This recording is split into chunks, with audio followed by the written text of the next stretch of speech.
IPL final விளையாட வேண்டிய நான் இப்போ ஐபிஎல்லை விட்டு வெளியே போகிறேன், இது எல்லாத்துக்குமே MS தோனி அவர்கள் தான் காரணம் அப்படின்னு தற்போது சுப்மன் கில் நேற்று ஆட்டம் முடிஞ்சதுக்கு அப்புறமா போஸ்ட் மேட்ச் பிரசன்டேஷனில் நம்ம சிஎஸ்கே அணியை பற்றியும் MS தோனி அவரை பற்றியும் ஐபிஎல்லை விட்டு கம்ப்ளீட்டாக எலிமினேட் ஆகிறதுக்கு யார் காரணம் அப்படிங்கிற மாதிரி சுப்மன் கில் அவர் பேசியிருக்காரு. ஸோ இதை கேட்ட நம்ம ரோஹித் சர்மா உடனடியாக அங்கே ஓடி வந்து கில் அவருக்காக செஞ்ச விஷயம் தற்போது மிகப்பெரிய அளவில் வைரல் ஆகிக்கிட்டு வருது.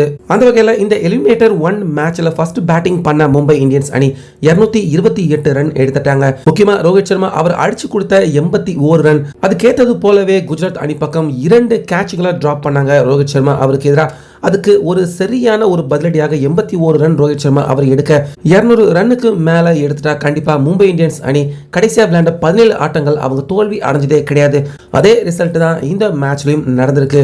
ஆனாலுமே நம்ம தமிழக பிளேயர் சாய் சுதர்ஷன், வாஷிங்டன் சுந்தர் 2 பேருமே மும்பை இந்தியன்ஸ் அணிக்கு ஒரு பயத்தை கொடுத்தாங்க, தோல்வி பயத்தை ஒரு கட்டத்தில் கொடுத்தாங்க அப்படின்னே சொல்லலாம். ஆனாலுமே 20 ரன் வித்தியாசத்தில் குஜராத் அணி அவங்க தோல்வி அடைஞ்சிருந்தாங்க. ஸோ இந்த தோல்வியை பற்றி குஜராத் கேப்டனான சுப்மன் கில் அவர் வருத்தப்பட்டு நிகழ்ச்சியுடன் போஸ்ட் மேட்சுக்கு பேச வந்திருந்தாரு. இதில் அவர் முக்கியமாக சொன்ன காரணங்கள், ஆரம்பத்திலேயே ரோஹித் சர்மா அவருக்கு நாங்கள் 2 லைஃப் கொடுத்துட்டோம், அது நாங்கள் பண்ண ரொம்ப பெரிய தவறு. இல்லைனா கண்டிப்பாக ரோஹித் சர்மா இவ்வளோ பெரிய இன்னிங்ஸ் விளையாண்டுருக்க மாட்டார். கண்டிப்பாக டோட்டலில் ஒரு 20 ரன் நிச்சயமாக குறைஞ்சிருக்கும். நாங்களும் 20 ரன் வித்தியாசத்தில் தான் தோல்வி அடைஞ்சோம். நிச்சயமாக நாங்கள் விளையாண்ட பேட்டிங் சிறப்பான பேட்டிங் தான், கண்டிப்பாக ஜெயிக்கக்கூடிய பேட்டிங் தான். ஆனால் நாங்கள் போலிங்ல செஞ்ச தவறு தான் இந்த மேட்ச்ல தோல்வி அடைகிறதுக்கு ரொம்ப பெரிய அளவில் காரணமாக இருந்திருக்கு அப்படின்னு கில் சொல்லியிருக்காரு.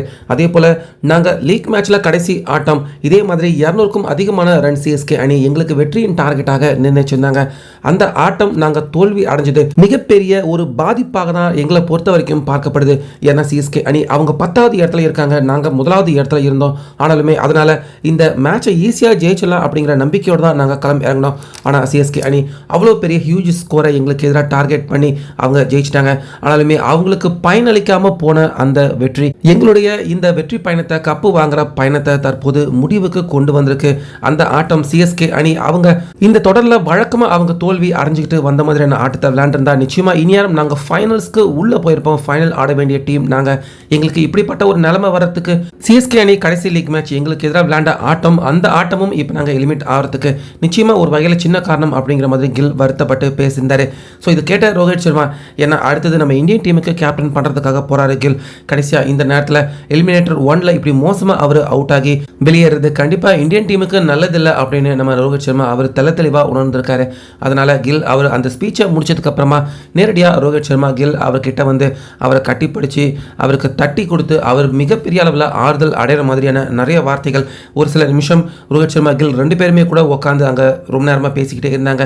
இப்படி ஆறுதல் ரொம்ப பெரிய அளவில் கில் அவருக்கு கொடுத்து கட்டிப்பிடிச்சு ரோஹித் சர்மா ஒரு நல்ல செயலை கில் அவருக்காக நேற்று அவங்க தோல்வி அடைஞ்சதுக்கு அப்புறமா அவர் செஞ்சிருந்தாரு.